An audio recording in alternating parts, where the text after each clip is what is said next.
Me responde rápido. A Bíblia precisa ser atualizada? Ela não é só um livro ultrapassado escrito por homens? Se a Bíblia é apenas a opinião de alguns, como podemos ter certeza de qualquer coisa que cremos? Onde está a nossa autoridade final? Essa é a grande dúvida que destrói a fé de muita gente.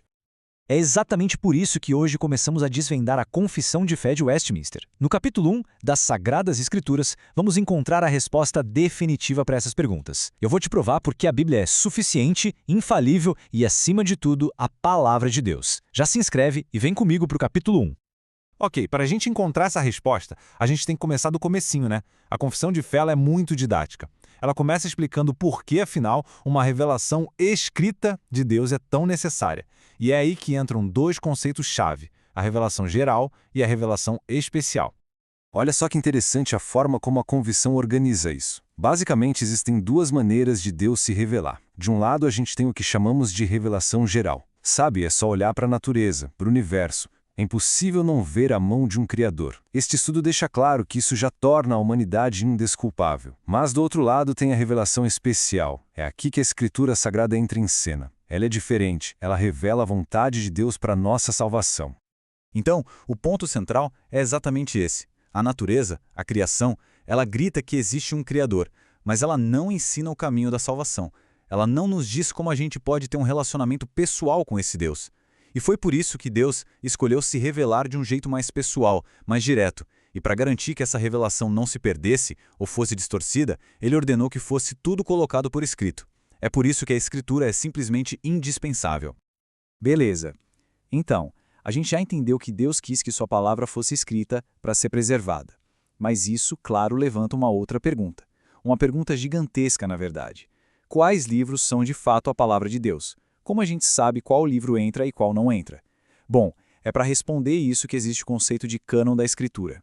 E o que é o cânon? Olha, de forma bem simples, é a lista oficial, o conjunto de livros que a Igreja ao longo da história reconheceu como sendo inspirados por Deus.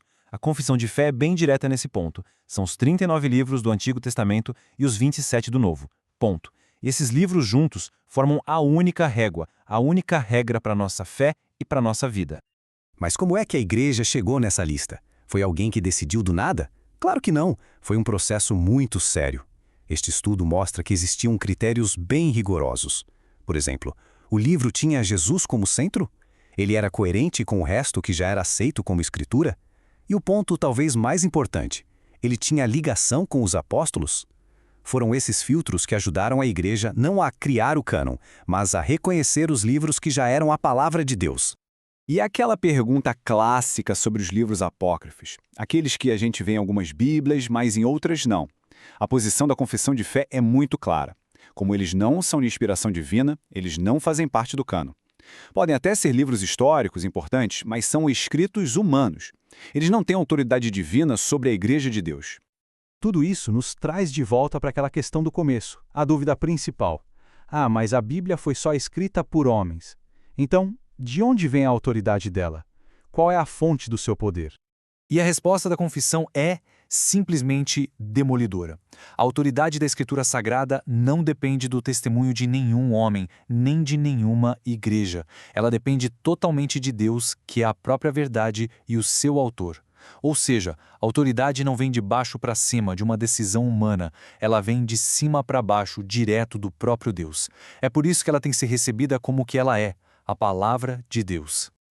Isso aqui é um ponto que vira o jogo. Presta atenção, não é a igreja que dá autoridade para a Bíblia. É a Bíblia que dá autoridade para a igreja. A igreja, os pastores, os líderes, todo mundo está debaixo da autoridade da palavra e nunca acima dela. Entender isso muda completamente a nossa perspectiva, não é mesmo?